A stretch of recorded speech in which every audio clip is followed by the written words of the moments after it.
Bonjour à tous, je m'appelle Ali Abbas, je suis journaliste indépendante et formatrice en journalisme mobile. Je suis mauritanienne et j'habite dans la capitale Nouakchott.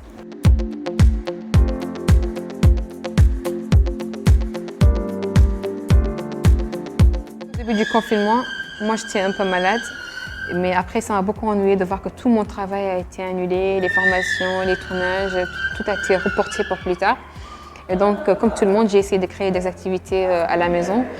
J'ai commencé à lire. Déjà, moi, je lisais beaucoup avant. Je me suis remise à lire, à regarder des films, à écouter des podcasts, des séries également, passer plus de temps avec ma famille, faire un tout petit peu de babysitting et entrer dans la cuisine. D'habitude, j'y entrais pour manger. Maintenant, j'y entre pour préparer quelque chose. Ça ne veut pas pour autant dire que je sais cuisiner, mais je sais faire des petites choses. Ça compte. Eh bien, moi je pense, dans ce contexte de pandémie, moi je pense vraiment aux violences faites aux femmes. C'est inquiétant le nombre de cas qui ont été signalés depuis, et également les violences conjugales, le revenge porn, parce que les gens n'ont pas énormément de choses à faire, ils passent beaucoup plus de temps sur Internet.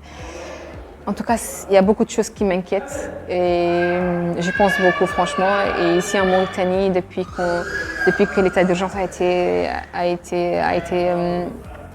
déclaré, on a vu plusieurs cas. Le taux de viol, en fait, le taux de viol a beaucoup monté.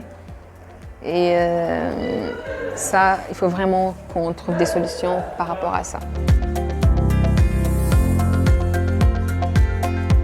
Très optimiste pour le monde, surtout pour la planète qui est en train de prendre un coup de souffle.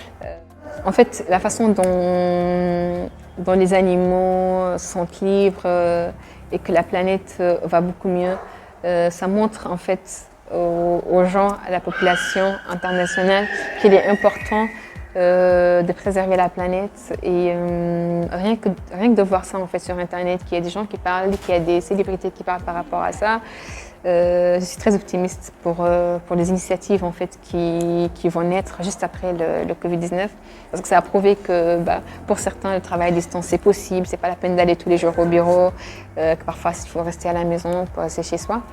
Et moi, je pense que ça va changer en fait. Ça va changer. Ça va être un changement de comportement. Ça va être un changement de beaucoup de projets dans le monde. Et je suis curieuse et j'ai surtout hâte d'y être et de voir ce qui va se passer juste après.